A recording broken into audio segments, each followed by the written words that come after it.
le rôle du CFO a totalement changé, c'est plus les mêmes profils de recrutement. Moi, personnellement, quand j'ai commencé, il y avait le trésorier gestionnaire, ou alors un trésorier plus marché, plus FX, et au milieu, une espèce de no man's land, des sujets comme par exemple le TMS. On avait un trésorier projet qui gérait ce genre de sujet, on le laissait un peu dans son coin, on voyait que ça marchait à peu près. Aujourd'hui, pour moi, tout ça, c'est terminé. Il faut un trésorier qui soit polyvalent. Le trésorier augmenté, c'est aussi ça. C'est quelqu'un qui doit avoir minimum un petit avis un peu pertinent sur tout.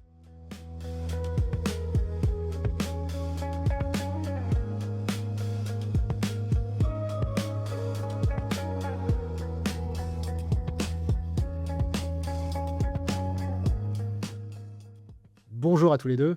Bonjour. Hello Jeff. Alors, je suis très content de vous avoir ici pour cet enregistrement, ce podcast, ce nouvel épisode, dans ce nouveau format, un format de table ronde que l'on va initier aujourd'hui, et avec un sujet, et pas des moindres, le trésorier augmenté.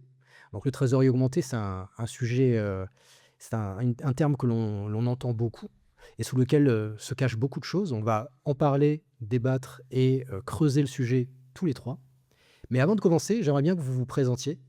Est-ce que, Romain, tu peux commencer? Merci Jeff pour l'invitation. Donc moi je suis Romain, je suis trésorier part-time. Je travaille un jour, 2 jours, 3 jours pour différents clients selon des journées prédéfinies. Mes clients ne sont pas des grands groupes, mes clients ne sont pas non plus des ETI structurés. Je me suis fait la spécialité d'être le trésorier des scale-up.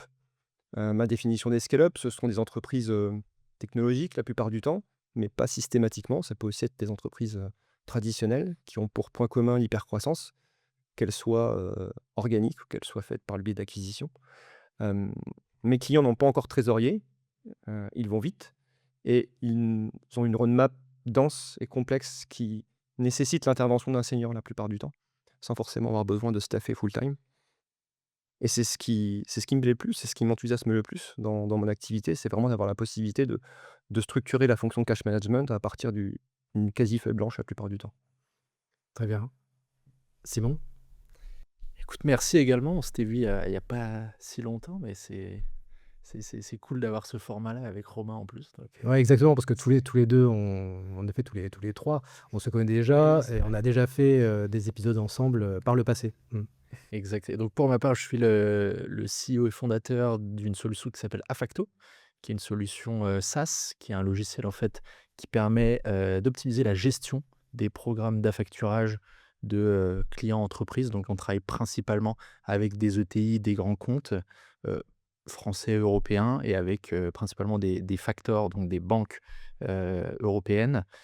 Et on accompagne nos clients, voilà, dans le suivi, vraiment l'amélioration de la qualité de la récupération de la donnée factor, qui peut être parfois assez compliqué. Donc on va parler de données aujourd'hui.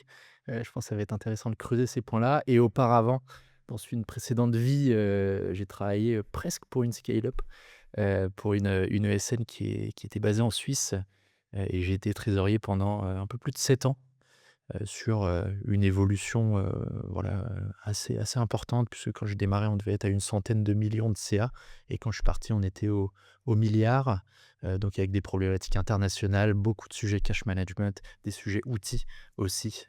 Donc, ravi d'être là. Merci pour l'invitation. Bon, tu as le droit de dire que c'est une scale-up alors, 100 millions à 1 Ça milliard. ressemblait. Bon, en tout cas, merci à tous les deux d'être ici.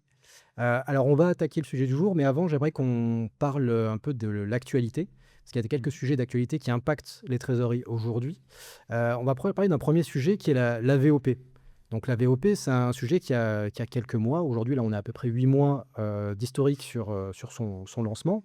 Concrètement, qu'est-ce que c'est? C'est une obligation qu'ont les banques de vérifier les informations de paiement des corporates qui leur sont transmises en faisant correspondre le couple de l'IBAN et de l'identification du nom du bénéficiaire avec un référent une référence dont il dispose en interne.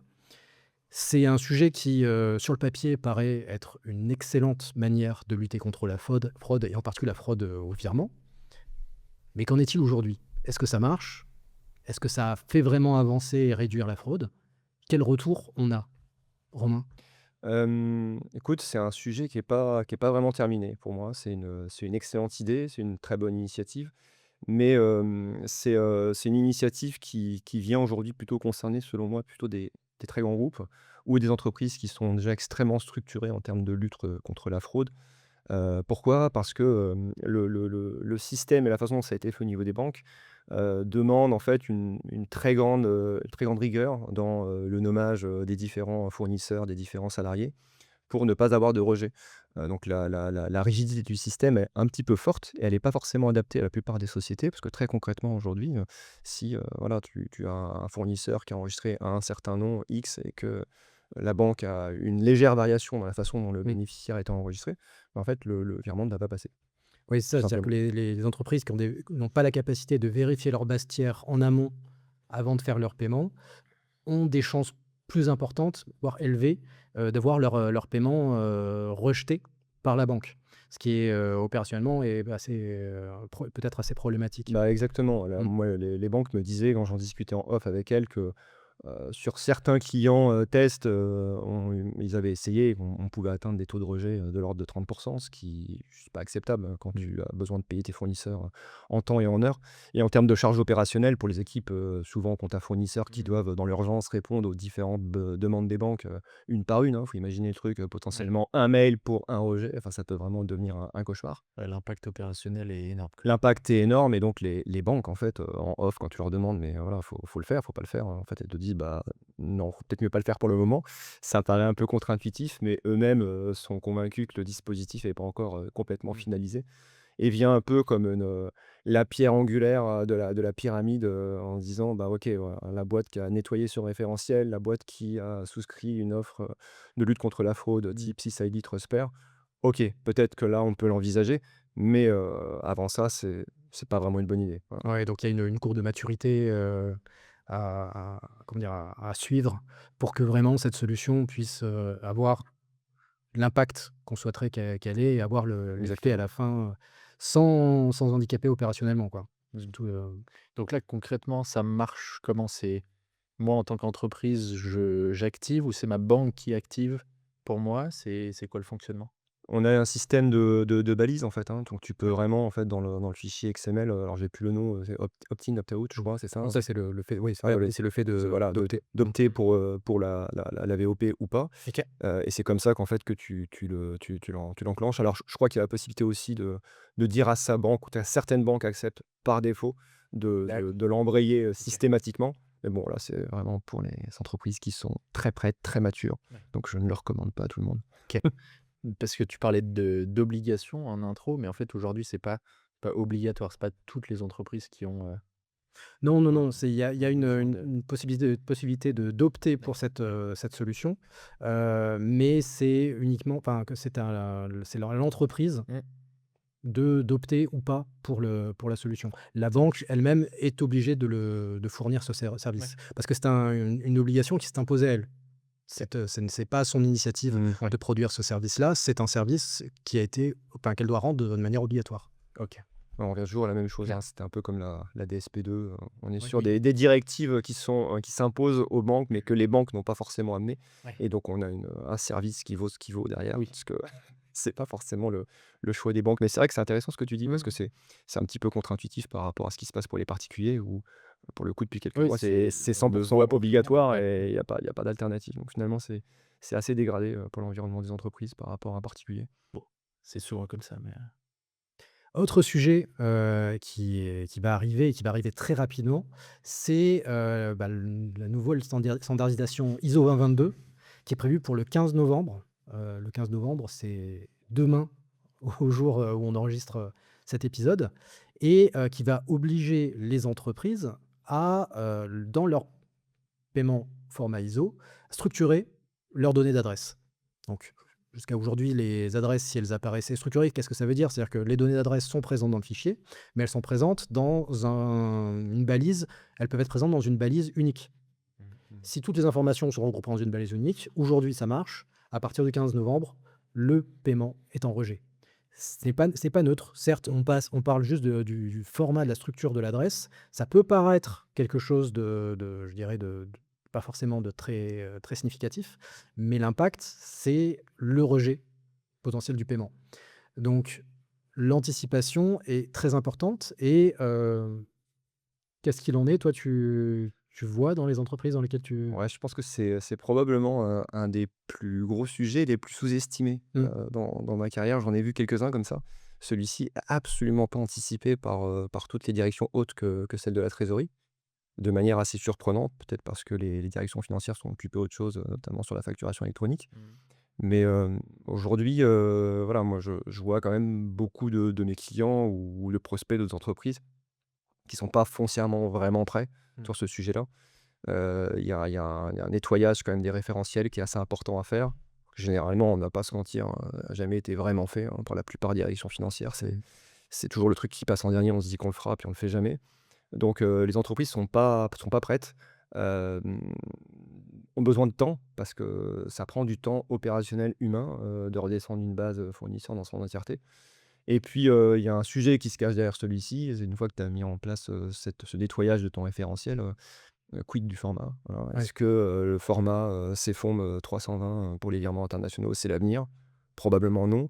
Moi, j'ai assisté à un webinaire il y a pas très, très longtemps de la BNP, pour pas la nommer, qui disait qu'ils continueraient à le maintenir, à partir du 15 novembre, mais qu'ils OK. encourageaient extrêmement fortement à migrer vers de l'ISO parce que, voilà, tôt ou tard, ça s'arrêtera. Donc, ça peut être l'occasion, voilà, de Ça faire une devrait être double déjà le cas bascule techniquement, mais c'est vrai que et de à la fois nettoyer son référentiel et en même temps passer sur des formats ISO qui sont de toute façon beaucoup plus précis. ouais, c'est ça, parce que dans la communication, souvent, le focus est fait sur le format. Mmh. C'est-à-dire qu'on pense au fichier qui sort et qui part en connectivité bancaire, vers la banque. Mais, le format ne peut rien si la donnée en amont du tiers, comme tu l'indiquais, n'est pas elle-même déjà préparée Mmh. pour être communiquée sur des champs indépendants. Donc certes, c'est un sujet qui touche au format, l'obligation est sur le format, mais le projet, c'est un projet de données. Et ça, il faut bien en avoir conscience. C'est pas juste en changeant votre format en sortie que, tout va par magie se mettre, en place, si la donnée de vos tiers elle-même n'est pas déjà structurée. Tout à fait. Et ce qu'il faut retenir, c'est qu'il y a vraiment 2 alternatives, Mmh. l'adresse hybride ou l'adresse structurée. L'adresse Ouais. structurée, c'est vraiment pour les entreprises très matures qui vont choisir de mettre 8, 9 ou 10 balises. Et puis pour les entreprises un peu moins matures, l'adresse hybride, c'est très bien. Mmh. Ville, pays obligatoire, Mmh. c'est le minimum syndical et surtout pas de balise vide parce que ça, c'est bloquant en banque. OK. Donc minimum, c'est ville, pays, en fait. Il y Exactement, a pas de OK. Ça pourrait passer, si les autres balises ne sont pas présentes. c'est ça. OK. Et c'est vrai que moi, globalement, je m'étonne du peu d'entreprises qui ont mis ce sujet en priorité, alors qu'on est à Ouais, mais elles ont quelques mois, tu as la facture électronique qui est en amont même. Après les 2 sont pas, complètement liés, mais en partie quand même. La facture électronique va aussi te permettre normalement de structurer ta donnée. Pas de tous tes tiers, mais en partie, hein. c'est en effet possible. Mais justement, la facture électronique, c'est en effet un des gros sujets, du Mmh. moment et qui occupe les directions financières, qui sont dans le top des listes des directions financières. Mais le sujet qu'on peut se poser, c'est quid de l'impact sur les trésoreries? Alors certes, Mmh. la facture électronique, la comptabilité, c'est une évidence que c'est un sujet important, mais pour les trésoreries, quel est l'impact? Non, c'est vrai que c'est un gros sujet et j'imagine que tout le monde on est à 2 mois là quand on tourne, de l'échéance, tout le monde doit être un peu la tête dans le guidon, pour son cas à lui, se disant: «Il faut que je sois prêt au 1er septembre». Mais c'est vrai que ça va sans doute avoir des avantages pour le trésorier, d'avoir, ce genre de mécanismes qui se mettent en place, donc la facturation électronique, en France au 1er septembre 26 et notamment sur, pour moi, sur les frais bancaires. Je me souviens qu'anciennement, en tant que trésorier, j'avais quand même souvent des sujets avec, toutes les banques avec lesquelles je traitais. Récupérer la donnée de tes factures bancaires, c'est souvent, allez, au mieux reçu par email dans un format PDF, au pire, qu'il faut télécharger sur le web banking. Et le problème, c'est que les banquiers, ils vont te débiter automatiquement sur ton relevé bancaire et tu auras pas le détail de ce qui est contenu dans ce débit. En fait, il va falloir que tu rentres dans le détail de ta facture pour savoir, en fait, tes 1 000 € de débit, ça correspond à du frais de tenue de compte, de la commission de virement international, de la télématique et cetera. Tous ces éléments-là, en fait, avec la facture électronique, ça va quand même grandement simplifier la collecte de données pour le trésorier. Alors ça va pas tout changer parce qu'il va falloir en faire quelque chose de cette donnée. Mais c'est vrai que d'avoir accès à l'information via, des standards, donc des formats standards, pour l'ensemble des banques, déjà ça va permettre aux trésoriers, aux comptables de récupérer la donnée beaucoup plus simplement. Maintenant le vrai sujet, c'est quel va être le niveau de détail qui sera transmis par les banques dans les factures X, dans les formats standardisés? Et est-ce que potentiellement ça va venir challenger, remplacer un CAM 86 qui est quand même un format qui a été développé depuis quelques années par les banques et qui permet quand même de visualiser l'ensemble des frais qui ont été imputés avec des codifications standardisées et cetera et on n'est pas sûr enfin, moi en tout cas je sais pas si vous avez plus On d'infos peut que on peut moi, l'appeler de nos vœux, en mais effet, mais voilà. aujourd'hui, j'ai pas l'impression tu parlais de webinaires, et j'en ai vu un il y a pas très longtemps aussi sur BNP, et en fait, il disait qu'effectivement, il y aurait une complémentarité entre le CAM 86 et la facture électronique.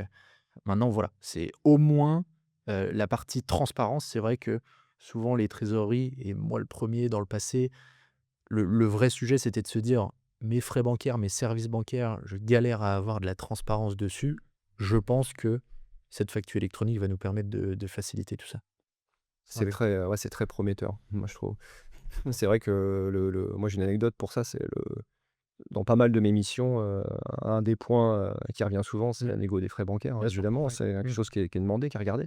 Sur lequel il y a de potentielles belles économies.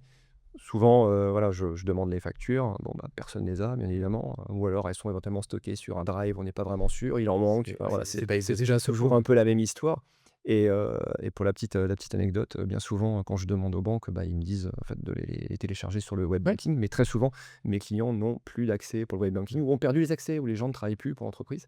Donc c'est toujours, assez comique pour aller, remonter, la c'est cascade. voilà.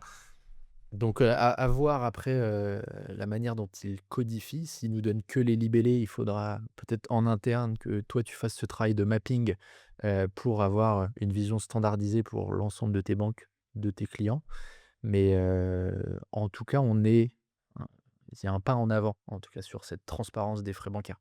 Oui, ça va pas tout changer, mais ça va quand même Mmh. permettre, d'améliorer un peu la facilité Absolument. de Au moins contrôle de et la de récupérer. suivi Exactement, de ces frais. absolument, Hâte de voir ça. exactement. Très bien.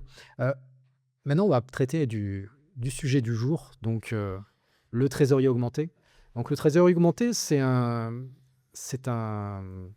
une expression qu'on entend beaucoup et derrière laquelle se cachent, beaucoup de choses. Quand on parle de trésorier augmenté, on pense tout de suite au sujet des outils. C'est celui qui paraît presque le plus évident. Aujourd'hui, parmi les outils, celui qui apparaît aussi en tête de la liste, c'est le TMS. Le TMS qui est l'outil du trésorier. Mais le TMS, ça fait peut-être 20 ans qu'il existe et qu'il est diffusé, du moins qu'il est vulgarisé. Mmh. Et pourtant, aujourd'hui, on est quand même à un usage du TMS. Alors le TMS est assez diffusé, mais son utilisation, elle reste encore, partielle ou du moins perfectible. 20 ans après, d'après vous, pourquoi on en est là? La question. C'est vrai que, bon, ce qu'il faut imaginer quand même, c'est que certaines entreprises n'ont pas de TMS, hein, Mmh? déjà, Mmh. voilà, Ouais. c'est important de le rappeler. Tu vois encore des Beh, Excel qui traînent, chez enfin, pas des forcément des Excel, mais en pour tout cas gérer le des TMS, oui. entreprises qui Mmh. n'y sont pas encore passées, c'est Ouais. prévu, hein, voilà, Mmh. mais il y a une hésitation parce que la taille de la boîte fait Mmh. que peut-être on n'est pas certain. La On n'est culture? pas sûr de la culture, on n'est pas sûr d'avoir la ressource en interne Bien aussi sûr. pour déployer ce genre d'outils, ou il y a eu d'autres priorités budgétaires et cetera. Il peut y avoir tout un tas de bonnes raisons qui font que finalement on n'y est pas allé. Donc ça, c'est déjà, un 1er point qui fait que sans outils, bah, on ne peut pas accomplir des choses extraordinaires. Pour ceux qui ont l'outil, moi ce que je vois assez souvent, pas tout le temps, mais souvent, c'est des projets qui sont pas bien finis ou pas finis tout court, finalement. Heu, Pourquoi? Alors là, il y a une multitude de raisons qui peuvent l'expliquer, mais ce que je vois assez souvent, c'est que finalement, on a mis en place un TMS parce qu'on nous a conseillé d'en mettre un. Encore une fois, on n'avait pas nécessairement la ressource pour aller au bout du projet, donc on l'a mis sur, une autre personne qui n'est pas trésorier, qui sait moins faire, qui a d'autres projets, qui a pas le temps et bon an, mal an, bah, on accumule du temps, 6 mois, 1 an, jusqu'à un moment où on se dit que, bon, bah, on va vivre avec, l'outil qu'on a et puis ça va très bien et quand des gens comme moi, arrivent, bah, on a toujours un rapport d'étonnement assez important de se dire: «Alors, OK, vous avez un outil, c'est génial, c'est une très Mmh. bonne nouvelle, on va gagner beaucoup de temps». Mais par contre, quand je commence à regarder, bah, les automatisations, par exemple, on se rend compte qu'il y en a pas, on est encore sur, de l'injection de fichiers, des choses comme ça. Ah, Donc, tout à fait. ça peut voilà, ça peut déjà être une première explication de pourquoi on n'a pas atteint ce niveau de maturité, ne serait-ce que sur les outils, pour le trésorier, potentiellement augmenté. Ah oui, complètement. Moi, ce que j'observe aussi, c'est que, dans un certain nombre de cas, le projet de TMS est structurant. Alors ça, c'est le côté positif, c'est-à-dire que le projet TMS arrive et son utilisation met en place de nouveaux process, Mmh. augmente quelque part la maturité des processus trésorerie parce que on s'adapte à son fonctionnement et le TMS lui-même intègre une manière de faire les choses. Mais le côté négatif, c'est qu'il n'y a pas eu forcément en amont suffisamment de réflexion sur quels sont les process qu'on veut mettre en place, quelle est la trésorerie qu'on veut avoir et je dirais l'outil qui se greffe à une trésorerie qui est mature. Non, c'est l'outil qui va, enfin, la trésorerie qui va venir un peu se faire à l'outil. Et donc, on est dans quelque chose qui est mieux, forcément. On gagne en maturité, mais qui n'est pas optimal dans le sens qu'on n'est pas, qu'on reste sur une utilisation, comme je le répétais, embryonnaire des fonctionnalités de l'outil. Mmh. C'est un excellent premier pas, mais pour passer au step d'après, il y a besoin d'avoir ce step back et cette réflexion sur quels sont les processus que l'on veut mettre en place. Et souvent, c'est un peu tard parce qu'on est pris dans le projet de mise en place système d'information qui est très consommateur en ressources, en temps, Bien en sûr. réflexion et en nouvelles choses. Et on n'a pas forcément le temps de prendre tout le recul nécessaire Mmh. pour penser ces processus. Et donc, on se retrouve avec une implémentation qui fait le taf, qui fonctionne bien, mais derrière laquelle on court un peu pour la rattraper, pour se mettre en niveau et pour la faire tourner et après on ne prend pas le temps de se reposer et de réfléchir à ça, quoi. Donc il y a ce facteur-là aussi que C'est vrai ce que je tu dis. pense est, On n'y revient pas forcément impactant. très souvent, en Mmh. fait, Ouais. sur ces projets-là. Et ça reste un cadre qui est fermé, le TMS, même si aujourd'hui, enfin, tu parlais de l'évolution, ça fait 20 ans qu'il existe des TMS. Les TMS actuels, ils sont quand même très performants. Il y a énormément de fonctionnalités, énormément de modules. Ils ont beaucoup évolué avec l'évolution du trésorier finalement. Mais, hem, une scale-up, versus une PME industrielle versus une ESN versus une boîte dans le retail aura pas forcément les mêmes enjeux, les mêmes problématiques et donc le TMS, ça reste pas une boîte fermée, mais ça reste un cadre et donc il y aura des choses parce que là, on parle de TMS, mais c'est vrai qu'on voit de plus en plus du best of breed, dans certaines organisations où on va ajouter en lien avec nos problématiques opérationnelles des briques en plus. Évidemment, enfin, moi, je suis, éditeur de logiciels, donc je parle d'affacturage. En fait, aujourd'hui, les TMS, ils font de la connectivité bancaire via du Swift, via de l'IBIX. De la connectivité factor, c'est quelque chose qui est complètement différent et il n'y a pas de standard aujourd'hui, il n'y a pas de canaux, type, SwiftNet, et donc c'est des choses qui sont personnalisées et donc qui sont propres à chaque facteur et donc c'est là où moi, quand j'étais trésorier et que je faisais de l'affacturage, j'avais dans mon TMS que j'avais implémenté, ma vision consolidée de ma position cash, mais je n'avais pas la vision sur la liquidité factor. Donc en fait, j'avais pas l'exhaustivité de ma vision de liquidité. Donc c'est vrai que d'avoir la combinaison d'un TMS avec les outils nécessaires, ça peut être des outils sur du FX, ça peut être des outils liés à du financement court terme et cetera. C'est vrai que, il y a un vrai avantage selon moi de mixer les 2. Je me permets, c'est intéressant, je rebondis sur ce que dit, Simon, je pense que c'est le fait d'aller au-delà de la connectivité bancaire, ça, c'est peut-être quelque chose qui est encore, un peu nouveau pour le monde des TMS. Les API, on les a pas nommés, mais bon, c'est voilà, c'est le loup dans la bergerie, on y pense tous, hein, Tout bien à fait. sûr. Mais on est encore loin du compte, je pense, aujourd'hui, sur ce qu'on peut attendre en termes d'intégration sur les différents outils qu'on est amené à utiliser. Certains sont peut-être plus en avance que d'autres, hein, Bien sûr. Mais ça sur comprend que l'affacturage, on parle pas d'API, hein. je C'est j'imagine bien, ouais. Donc on c'est n'y vrai est que, pas. En tout cas pas avec les facteurs. Non? je pense qu'on peut, voilà, on peut espérer beaucoup plus, par le développement, bon l'API ça n'a rien de nouveau, mais en tout Bien cas, sûr. pour les TMS ça l'est et pour les banques, encore plus et Mais c'est on une logique pourra un aussi, petit c'est peu une le logique d'intégration qui porte quelque part une culture. Quand on voit que certains outils peuvent être utilisés avec des extensions, avec d'autres outils que l'on ne verra jamais, mais qui apportent leur fonctionnalité à l'outil principal, ça se fait via justement des communications, via des API. Et ça, pour la trésorerie, ça apporte quand même quelque chose de relativement nouveau. Mais moi, ma vision là-dessus, en tant que enfin, ancien trésorier et plus, sur le monde du logiciel, c'est que je crois énormément, en la disparition de l'interface, en fait. C'est qu'aujourd'hui, peut-être que demain tout sera dans un TMS, mais le TMS, ce sera juste une partie des fonctionnalités et derrière le TMS, il y aura tout un tas d'outils qui seront connectés au TMS que, en tant que trésorier, je ne verrai pas puisque moi, j'aurai que l'interface du TMS, mais j'aurai accès à un Afacto, à un, je sais pas, Cantox sur la partie FX, à d'autres outils qui me permettent, d'effectuer mes opérations. Ça peut être un TMS, ça peut être, d'autres, outils, on va parler de problématiques IA ou autres. C'est enfin, voilà, je pense qu'il y a le sujet d'interface va évoluer. Aujourd'hui, le risque aussi, c'est de se dire: «Je vais équiper un trésorier avec 10 outils, il sera complet», mais en fait, s'il ne fait rien de ces 10 outils, bah, l'utilité, elle est minime. Oui, il faut le voir comme des L'intérêt fonctionnalités que l'on pourrait exactement, consolider via les API. C'est déjà le cas en exactement. fait. C'est-à-dire qu'on s'en rend pas compte, mais Mmh. une partie des fonctionnalités que l'on peut utiliser tous les jours dans nos outils sont des fonctionnalités qui vont Exactement, chercher des fonctionnalités ailleurs via API, mais de manière complètement transparente. exactement.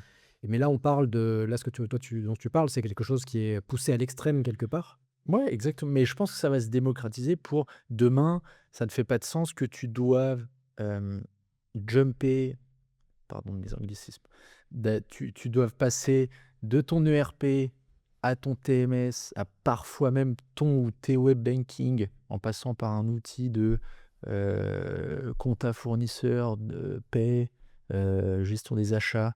En fait, pour moi, demain, tout se centralisera. Alors peut-être ce sera dans un ERP, peut-être il y aura une partie dans le TMS. Je vois la chose évidemment à l'extrême, mais je pense qu'on tend vers ce modèle-là. Ouais, quand on parle d'API, c'est vrai que d'un point de vue technologique, il y a cette utilisation-là, cet usage-là Mmh. qui est très prégnant et qui, à mon avis, ne va pas, aller en comment dire? Dans le sens inverse, hein. Mmh. On va clairement vers ça. Mais il y a aussi quelque chose qui est plus métier, on va dire, et qui concerne les trésoriers et derrière lequel il y a eu beaucoup de promesses, qui est la trésorerie en temps réel, avec justement les connexions en API aux banques, ne plus passer par du mode batch avec, des timings, et cetera, mais Bien sûr. d'être en transmission d'informations, en temps réel et cette promesse, voilà, de faire de la trésorerie temps réel. Par contre, ça, comment dire? Ça impacte à la fois, bien entendu, la technologie, les acteurs qui tournent autour, dont les acteurs bancaires et on sait que les acteurs bancaires, c'est pas les plus réactifs, et les plus a en avance, qui existent sur c'est pas ce gentil ce que tu dis. Ouais. c'est un fait, c'est un fait. Mais bon, ils ont aussi un rôle qui justifie cette inertie, peut Bien sûr. on va dire que c'est ça et in fine, ça impacte aussi les opérations. Mmh. C'est-à-dire que, est-ce que pour vous, un jour, on va arriver à faire de la trésorerie temps réel? Parce que pour l'instant, on n'y est pas, mais on voit que les outils, arrivent petit à petit. On a les paiements instantanés, Mmh. on a les API bancaires, même avec toutes les problématiques qui les concernent. On a même, de la DSP2 aussi. Est-ce que pour vous, un jour, on va arriver à avoir chez des corporates, de la trésorerie instantanée? Je pense que oui, j'espère que oui, C'est le sens de l'histoire, hein. mais force est de constater que ça prend du temps. Tu vois, tu m'aurais posé la question Bien sûr. il y a 4-5 ans, je t'aurais dit probablement, «Ouais, dans 4-5 ans, Mmh. on y est». Bon, on n'y est pas du tout. Le fait est, quand même que je blaguais tout à l'heure, mais je les aime beaucoup, hein, nos partenaires, bancaires, mais c'est vrai qu'il y a une certaine inertie quand même, qui fait que, notamment au niveau des banques européennes, il y a pas un investissement quand même extrêmement massif sur l'API. Les banques américaines sont plus en avance là-dessus, d'après ce que j'ai pu entendre. Est-ce que vraiment c'est ça la clé, l'API? Est-ce qu'on a besoin de l'API pour avoir cette instantanéité? Exactement, mais Le truc, c'est que alors c'est un sujet qui est pas forcément, je pense, le plus mature. Je sais pas si tu le vois chez certains de tes clients, mais, sur la partie, stablecoin justement, moi j'avais expérimenté ça dans le passé, mais tu vois, ça Peut-être remonte déjà à plusieurs années. recentre enfin, Ouais. réexplique de ce dont il s'agit. Sur la partie ouais, sur Parce le que flux Stablecoin, ouais. ouais, pardon, le flux en stablecoin, effectivement, c'est non plus, du transfert de monnaie, physique comme on peut connaître euro, dollar, mais c'est, de la monnaie virtuelle qui passe via une blockchain qui est envoyée d'un point A à un point B et là, pour le coup, tu as de l'instantanéité, de la transparence. Le sujet, moi, à l'époque, quand j'essayais de le mettre en place, c'était le coût. Mmh. C'est que ça coûtait plus cher qu'un paiement, en FX dans une banque traditionnelle, donc je ne sais pas si ça a évolué depuis. Mais le sujet, c'est que oui, enfin, pour revenir à l'API, c'est peut-être que c'est pas l'API la solution. À la fin, le sujet, c'est l'instantanéité, c'est pas de quelle manière on le fait. J'ai l'impression, je voyais qu'un Kiriba, par exemple, faisait un partenariat là, avec Circle, aux US. Je crois qu'il y a Fipto qui a fait un premier cas Exactement. d'usage, Avec Kiriba, ouais. avec Kiriba et avec mon ancien employeur, que je connais bien, sur du transfert interco. Je pense que ça fait du sens, voilà, maintenant la manière dont on le fait, je pense que c'est pas ça qui est très important. C'est est-ce qu'on va atteindre l'instantanéité? Oui, moi je pense que oui, c'est le sens de l'histoire. Maintenant, quand? Parce que la blockchain, le stablecoin, ça date pas non plus d'hier, ça fait quelques années qu'on commence à en parler. Donc quand et quel sera le meilleur protocole pour le faire? C'est, je pense qu'on n'y est pas encore. En fait, il y a des technos qui sont Mmh. disponibles et puis après on vient picorer dedans. La Ouais, blockchain, c'est c'est possible. c'est hyper intéressant pour, l'instantanéité des paiements, hein, tu as raison. C'est vrai qu'il y a pas mal d'initiatives, C'est dans ce possible. domaine-là. Avec Kiriba, Mmh. il y a je les nomme parce que c'est intéressant ce qu'ils font aussi. Il y a Citibank, hein, qui fait ça Ouais. également, et qui appelle ça City Token Cash, Mmh. qui permet aussi de faire du virement en stablecoin, Mmh. au sein de la même banque. Donc, c'est assez curieux la parce JP que Morgan aussi qui Ouais, ont voilà, JP sorti, Morgan bah, aussi, les hein, banques ont investi là-dessus pour le coup. c'est un des réseaux qui mmh. sont parallèles à Swift. On Mmh. pourrait dire que c'est un peu contre nature pour une banque et Mmh. finalement, bah, la preuve, c'est que certaines banques y croient Donc et voilà, investissent après la là-dessus. la Oui, question ouais. c'est est-ce qu'on va avoir des trésoriers, des banquiers qui seront connectés 24/24, 7/7? Voilà. Voilà, c'est, Et puis il y a aussi une question de politique. Alors il y a ce sujet, hein, c'est intéressant, on va en parler, mais juste pour terminer sur les coins, il y a aussi la différence de politique entre la vision américaine ou d'ailleurs tu vois, les banques que tu as citées, c'est des banques mmh américaines qui ont cette culture du stablecoin. Il y a C'est Sogé qui a un produit là-dessus. Et en Europe, il y a le sujet de la monnaie L'euro numérique, numérique? ouais, l'euro numérique, voilà, qui est notre vision de la chose.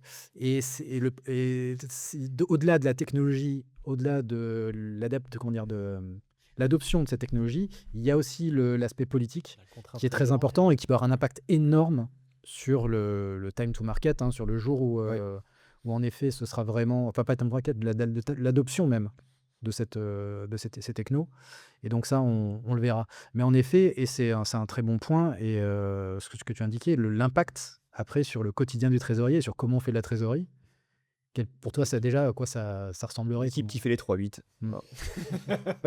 Parce qu'en effet, hein, Non, les stablecoins, les cryptos, c'est... Enfin, il n'y a pas de moi pot-off, hein. moi j'ai toujours Mm. une, je fais des parallèles avec ce que je connais. J'ai toujours eu une trésorerie centralisée, mais avec, on couvrait 60 pays et en fait, bah, on avait des personnes, time zone Asie, time zone Europe, time zone Amérique, mais qui travaillaient pour la trésor en centrale et en fait, bah, tu suis, tu te fais une passation le matin, avec l'Asie et pareil le soir avec l'Amérique et tu suis donc moi ça me choquerait pas, je pense qu'on va pas dire, «Non mais le trésorier demain il va travailler, 24/24, 7 jours sur 7». C'est pas ça le sujet. Je pense qu'il faudra travailler de plus en plus sur les contrôles parce que l'instantanéité aussi, bah, c'est plus compliqué d'aller bloquer, des virements au niveau de la banque, Bah, c'est au niveau ça, de parce que l'émission.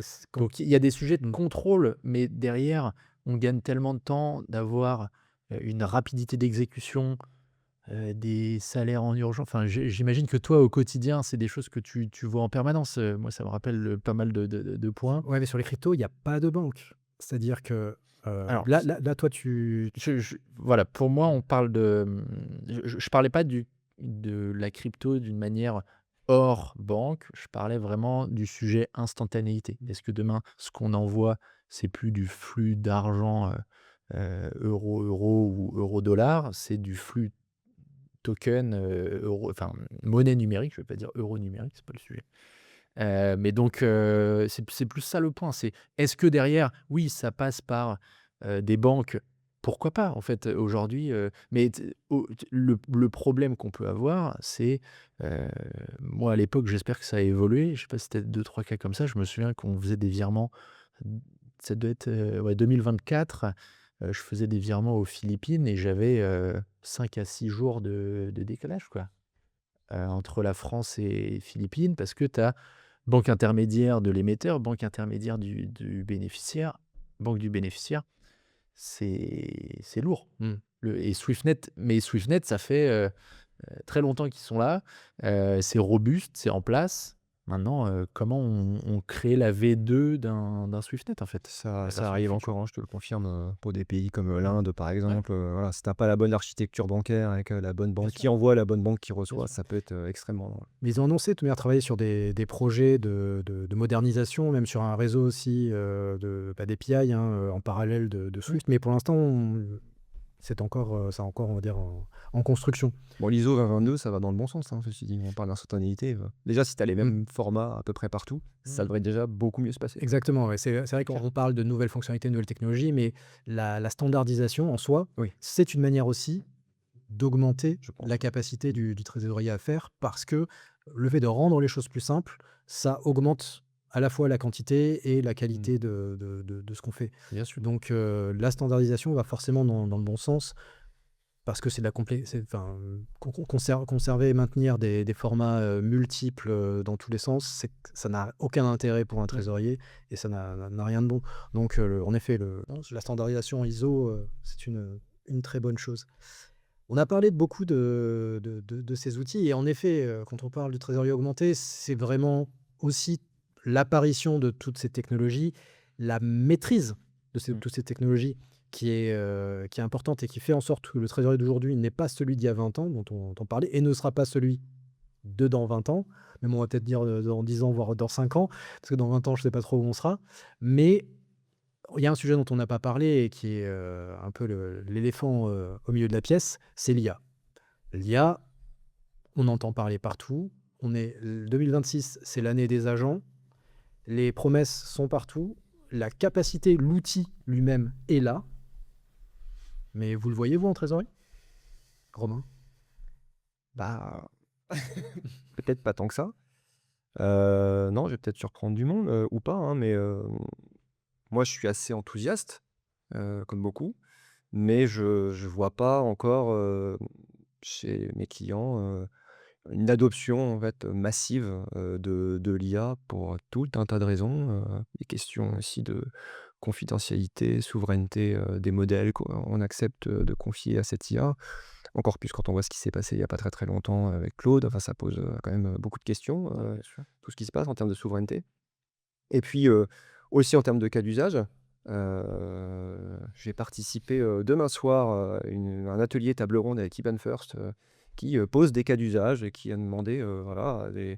aux utilisateurs d'amener des exemples, des fichiers pour essayer de réfléchir ensemble ce qu'on peut en faire. Je pense que parfois, on ne sait pas encore, heu, qu'est-ce que l'on peut Ouais. tirer de cette technologie. On est tous, abasourdis, chaque jour, chaque nouvelle Mmh. version de ce qui est Il y en a possible de tellement, faire. il y a un flux qui est tellement important. Voilà, et on se C'est questionne par contre en disant: «OK, alors qu'est-ce que je pourrais faire avec ça?» Je voulais citer aussi une initiative que je trouve intéressante, une entreprise que je suis un petit peu, qui s'appelle Conto, vous connaissez forcément de nom, la néobanque française, qui, je crois, réserve 2 heures par semaine pour ses collaborateurs, pour réfléchir. Ouais. Qu'est-ce Mmh. qu'on pourrait faire, de l'IA? Ouais, j'ai vu C'est ça, c'est ouais. c'est c'est pas bête C'est comme initiative. mmh.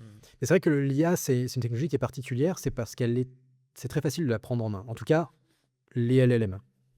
Et que donc, concrètement, l'utilisateur final peut participer à la conception du produit en réfléchissant sur, son usage. C'est pas le cas, la plupart du temps avec les technos historiques. Aujourd'hui, un TMS, ça a des fonctionnalités. Certes, on peut éventuellement dire, «Moi, j'aurais besoin de ça», mais c'est pas enfin, l'utilisateur final n'est là que pour, on va dire, inspirer de loin, ce qui se passe. Les produits, en général, sont fournis telles quelles, avec leurs fonctionnalités, et on les prend comme ils sont ou on les prend pas. Là, ce dont on parle, c'est quelque chose qui implique qui peut impliquer les utilisateurs vraiment jusqu'à la construction du produit. Malgré tout, c'est pas ce n'est pas qu'à l'utilisateur final de préciser, son usage.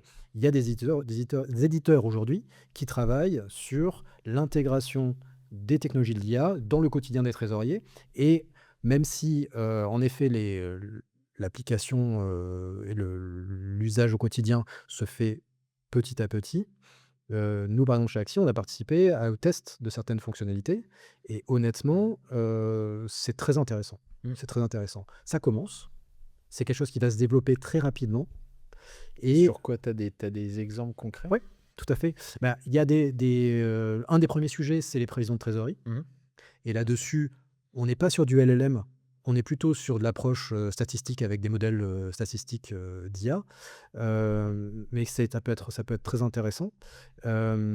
Il y a des cas d'usage, liés par exemple à l'intégration de deals. Donc en général, lorsqu'on va créer un deal dans une application, on va le créer manuellement, on va importer un fichier. Là, on pourrait simplement uploader le contrat. On upload le contrat, et Oui. il est compris par une IA qui va ensuite peupler les paramètres Ouais. dans l'outil directement. Bah, tout le juridique en fait, qui est important pour un trésorier sur la relation bancaire. Après, la question c'est, est-ce que chez tes clients, si tu prends un contrat, d'un financement bancaire et si tu le mets dans Claude ou ChatGPT, est-ce qu'ils vont être contents en interne? Mais Ah oui, on revient c'est un au sujet au clé. sujet, donc après oui, si tu as du modèle, local, et avec, un contrôle de où vont tes données, peut-être que ce sera mieux, mais effectivement, c'est un bon cas d'usage. Ouais, là, je parle de fonctionnalités qui sont intégrées à un outil, Oui. pas d'un usage, Bien sûr, externe oui. d'une IA pour ensuite intégrer de la donnée. Oui, mais alors, je pense que toi, tu mentionnes peut-être des outils qui ont développé leur propre, pas forcément LLM, mais en tout cas, qui ont des fonctionnalités en local. Je pense qu'il faut faire attention quand même, parce qu'il y a tout un tas de nous, on le voit, hein, côté si je prends ma casquette plutôt, produit, nous, on l'utilise beaucoup en interne. C'est vrai que la vélocité de nos devs pour, la construction du produit a triplé, Mmh. quadruplé, Oui. grâce à l'IA. C'est vrai que ça va beaucoup plus vite. Mais par contre, on voit beaucoup de jeunes pousses, sur du logiciel qui vont aller se dire: «Tiens, je monte une fonctionnalité le plus vite possible qui est pluguée à un LLM, américain, ou chinois», et ensuite, bah, l'utilisateur final qui utilise ça n'a pas forcément une protection de ses données. Tout à fait, Donc oui. il faut faire attention. Oui, ça, c'est un sujet qui est monitoré de près par l'IT en général, Ouais. et qui, à mon sens, est une des raisons de la lenteur de la comment dire? De l'utilisation de ce type de modèle en interne, que ce soit dans des outils avec des fonctionnalités intégrées, ou plus largement par des utilisateurs. C'est que ça pose tout un tas de questions en termes de sécurité de la donnée, et aujourd'hui, c'est pas évident à la fois de savoir ce qui se passe, Mmh. et de déterminer une politique de sécurité, qui est adaptée. C'est le rôle de l'IT. En Bien sûr. général, c'est eux qui ouvrent ou qui ferment les vannes. Mais pour ce qui est des outils, en effet, il faut que si une fonctionnalité qui utilise l'IA est intégrée à une application, bah, que l'IT regarde aussi comment ça se passe de ce côté-là et valide l'utilisation de la donnée. Et c'est clé, et je suis persuadé que c'est un sujet qui est, tout en haut de la liste, chez les éditeurs. Mais en effet, comme tu le dis, dans certains cas, ça peut ne pas être le cas. Mmh.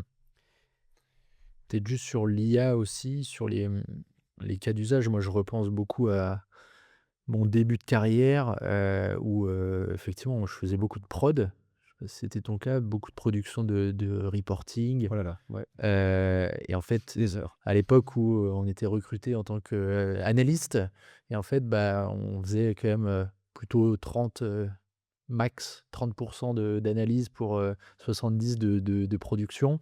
Je pense que, l'IA va permettre aussi d'avoir une production beaucoup plus, rapide, de la collecte jusqu'à la génération des reporting pour la direction financière, la direction générale, et pour donner plus de temps au trésorier à l'analyse, justement. Ouais, tout à fait. à passer du temps à comprendre, faire les bons arbitrages, plutôt que passer la moitié de sa journée à produire des chiffres. Alors c'est évident là-dessus, l'IA a une capacité qui est assez incroyable et surtout, qui permet d'être parfois même plus fiable Mhm. qu'un humain. Alors ça Bien sûr. n'empêche pas un certain niveau de contrôle, on pourra en parler aussi, Mhm. mais malgré tout, des cas d'usage sont clairement présents.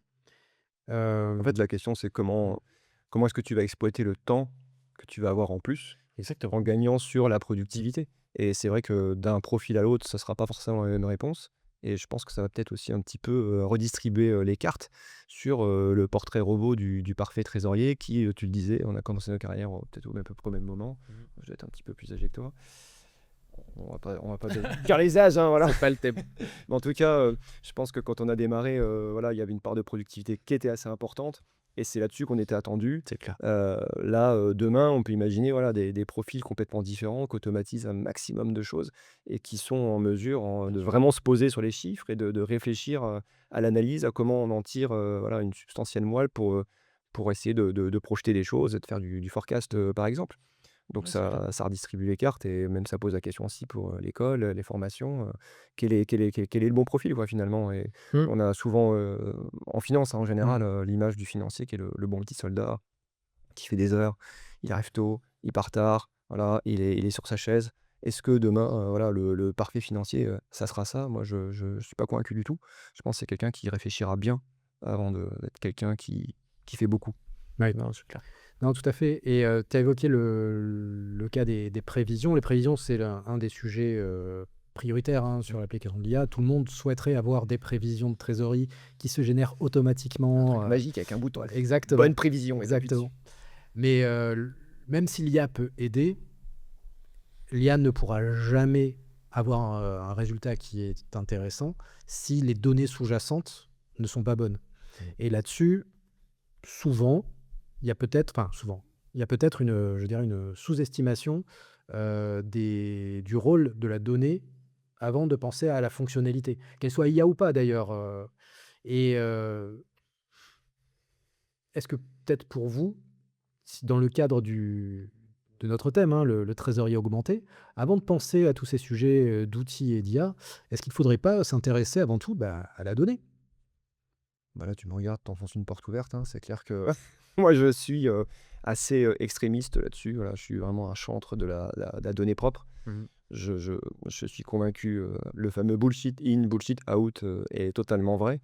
À partir du moment où, ta donnée est pas parfaitement propre, en tout cas proche de l'être, tu peux pas envisager sérieusement de faire des analyses dignes de ce nom, parce que tout simplement tu vas accumuler, des erreurs ou des approximations, tout au long de ton analyse, 10 ici, 10 là, qui font qu'à la fin, ton analyse potentiellement, elle vaut pas grand-chose. Enfin moi ça m'est arrivé plusieurs fois, qu'on m'expose, une méthodologie, une façon de faire qui, paraissait assez sophistiquée en réalité, mais qui à la fin produisait un résultat qui était faux, Mmh. en fait, hein, qui était très approximé. Mmh. Moi personnellement, je vois absolument pas l'intérêt de passer des heures à faire un modèle complexe si à la fin il crache un résultat qui est faux.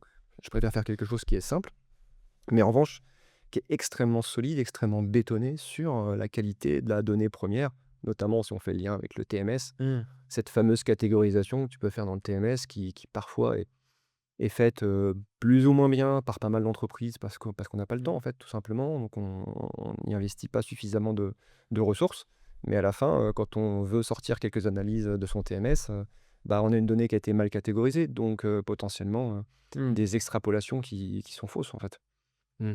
Ouais, après, moi, je suis un peu moins tranché là-dessus enfin, à mon avis, il faut trouver un équilibre dans le sens où, c'est vrai qu'aujourd'hui, si on parlait de prévisionnel, si tu te dis: «Non, non, mais je vais nettoyer ma donnée jusqu'à ce que j'atteigne 100 de mon 100 de précision, pardon, sur, mon prévisionnel de trésor», en fait, tu vas y passer ton année et tu vas jamais rien réussir, tu vois?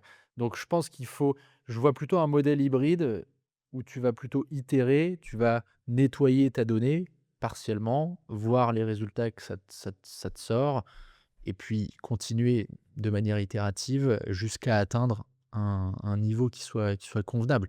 Mais oui, la donnée, c'est au centre de tout. On prend les 3 sujets d'actualité qu'on a évoqués, c'est 3 sujets de données, en fait.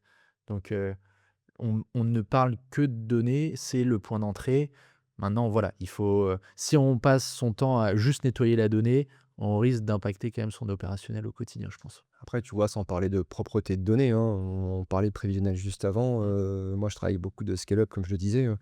On est sur des entreprises qui sont en hyper-croissance, donc ça veut dire que l'image que tu as d'une année sur l'autre, Bien sûr. c'est pas du tout la même. En fait, hein, c'est une croissance qui est gigantesque, c'est des ouvertures de pays, c'est des gains de clients absolument incommensurables.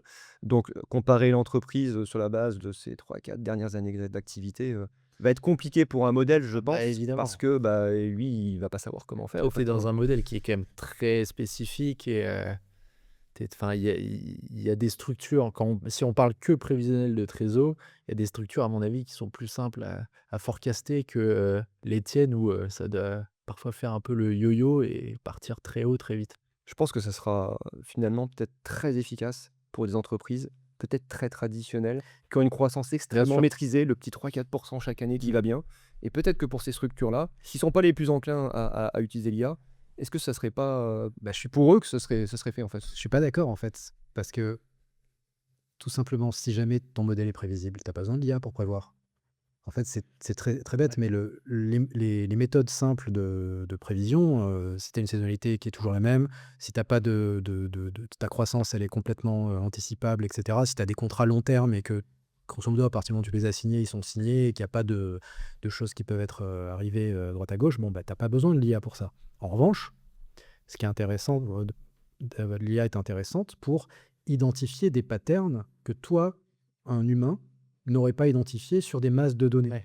Donc, on est sur quelque chose qui, certes, le cas dont tu parlais, Simon, est très vrai, c'est-à-dire que, enfin, en parlant de ta situation sur la scale-up, si demain n'a rien à voir avec hier, bon, bah, on est d'accord que ça va être compliqué de l'anticiper. En revanche, si tu as une activité qui a un certain côté erratique que tu n'arrives pas à rationaliser d'un point de vue humain, alors une approche plus fine de machine learning avec des analyses, des identifications de patterns un peu plus avancées peut te permettre d'avoir des données que tu n'aurais pas pu avoir autrement. Et c'est là où vraiment je pense que l'IA peut avoir une vraie valeur. Et ensuite, il y a, là aussi je suis d'accord, c'est le presse-bouton. Bon, bah, même si, imaginons que tu as un business qui soit assez prévisible, tu appuies sur le bouton, tu as tes prévisions, tu es content parce que tu n'as pas eu à faire le travail, il a fait à ta place. Donc là, c'est plus l'automatisation de quelque chose que tu aurais pu faire. Il faut bien, enfin voilà, peut-être séparer les deux. Automatiser quelque chose que tu aurais pu faire ou faire quelque chose que tu ne peux pas faire. C'est-à-dire découvrir, prévoir des choses qui Mmh. matériellement seraient très compliquées à faire à la main. Et je pense que c'est plutôt dans ce deuxième cas où il y a vraiment de la valeur. Parce qu'il ne faut pas oublier que derrière, il y a quand même des ressources, que ce soit en termes de projet ou en termes de techno, pour arriver à ce résultat. Même si on est d'accord que si jamais tout est évident, l'IA sera capable de le faire. Donc voilà, ça c'était un peu ma take sur la prévision de trésorerie. Mais on n'en est aujourd'hui qu'au début, même si c'est quelque chose Ouais. qui au final est Mmh. même la techno, d'ailleurs on parle d'IA, mais il y a plusieurs types d'IA. L'IA pour la prévision de trésorerie, ce n'est pas les mêmes choses que pour la génération de rapports ou de Bien l'OCR sûr. pour lire des contrats ou autres. Ce sont des technologies qui sont très Mais en différentes. ce moment, Ouais. on met le mot IA, Ouais. toutes les sauces. Ouais, mais c'est vrai que souvent on Mais c'est pense pas la même chose. beaucoup à LLM Ouais, sur quand on ouais, parle la d'IA. la la révolution apparente, c'est vrai que Mmh. c'est plutôt les LLM, qui n'est pas adapté forcément à tous les besoins et qui répond Exactement. pas Absolument. à toutes les attentes. Bon, ça, c'est plein de belles promesses, mais c'est aussi plein d'incertitudes, sur, voilà, quel sera le paysage demain, quels seront les acteurs qui compteront en termes d'IA, enfin, on le sait, hein. C'est une guerre à l'armement qui est incommensurable, hein, Mmh. enfin, il y a jamais eu, je pense, de précédent dans le passé en termes d'investissement. Je crois que c'était le PDG d'Anthropic là qui disait il y a 2 jours, que lui, voilà, s'il atteignait pas, 800 millions ou 1 000 milliards de revenus, d'ici, voilà, les 3 ans, bah, en fait, son modèle économique, il tombait à l'eau, en fait, complètement. Oui. C'est des chiffres qui donnent vraiment le tournis et on peut pas dire qu'on soit sûr qu'il arrive parce que, est-ce que ce sera Anthropic? Est-ce que ce sera ChatGPT? Est-ce que peut-être ça sera Mistral? Voilà, on peut le souhaiter, cocorico, Tout à fait. mais c'est vrai que, voilà, je pense que si on en reparle dans 3 ans, on sera probablement surpris par certaines choses. Ou même juste dans 6 mois, hein. Ouais, Peut-être juste dans 6 mois. Ça va tellement vite, non, mais voilà. Intéressant en tout cas. exactement. Donc on a parlé des outils, on a parlé de l'IA, on a parlé de la donnée. Mmh. Ça, c'est très bien, mais dans le trésor augmenté, on a oublié quand même un sujet important, c'est le trésorier. Donc aujourd'hui, le trésorier, il en est où par rapport à justement ce mouvement-là? Qu'est-ce qu'il devient? Et surtout, est-ce que c'est le même qu'il y a quelques années? C'est pas le même, c'est sûr. C'est une profession qui évolue beaucoup. Mais elle a toujours évolué, hein, je Oui, pense. Tu vois? ouais, C'est tout c'est pas comme nouveau non ouais. plus, hein, c'est pas, Le trésorier d'il y a 10 ans est pas le même que celui d'il y a 20 ans, quoi. c'est ça, c'est pas un métier statique, on se le disait aussi, le CFO, pareil, le rôle du Bien CFO sûr. a totalement changé, ça n'a plus rien à voir, c'est Mmh. plus les mêmes profils de recrutement. Moi personnellement quand j'ai commencé, il y avait 2 types de trésoriers. Il y avait le trésorier, gestionnaire, Mmh. plutôt profil, comptabilité, donc quelqu'un qui Mmh. connaissait, finalement assez bien les flux, la façon dont ça fonctionnait et qui était capable de bien expliciter l'activité. Ou alors un trésorier plus, marché, plus, FX, voilà, qui potentiellement avait fait de la salle de marché même d'ailleurs avant, qui avait une grande expertise, sur la gestion des risques, selon si, voilà, l'activité de l'entreprise le justifiait. 2 profils qui avaient rien à voir et au milieu une espèce de no man's land où, bah, des sujets comme par exemple le TMS et tu regardais d'un petit peu loin, on avait un trésorier Mmh. projet, je me rappelle souvent qui gérait ce genre de sujet, on le laissait un peu dans son coin, on voyait que ça marchait à peu près. Aujourd'hui pour moi tout ça c'est par terre, c'est terminé, il faut un trésorier qui soit polyvalent. Voilà, le trésorier augmenté c'est aussi ça, c'est quelqu'un qui doit avoir je pense, minimum un petit avis un peu pertinent sur tout, voilà. Pas forcément être expert dans tout, c'est pas possible de toute façon. Une vie ne suffirait pas, mais quelqu'un qui va vraiment avoir plusieurs cordes à son arc, voilà, du juridique, à des aspects, finance, marché, des aspects TMS, qui sont plus peut-être un peu geek pour le coup, et c'est probablement peut-être vers ça qu'on va à mon avis.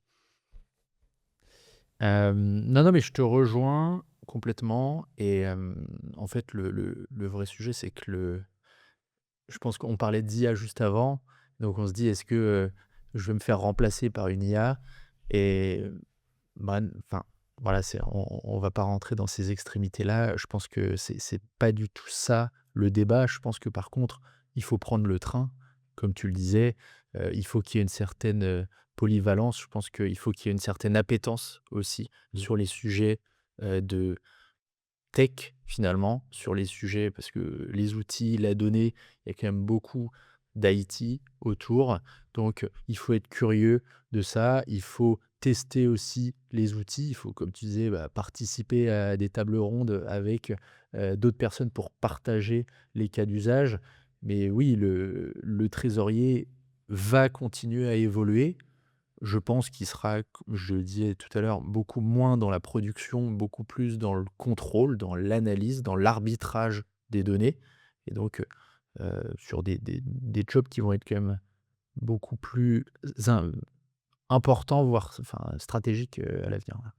Oui, parce que là, ce qu'on observe, c'est justement cette automatisation à tout va et on voit que les technologies sont déjà là pour automatiser des choses qui ne sont pas encore automatisées.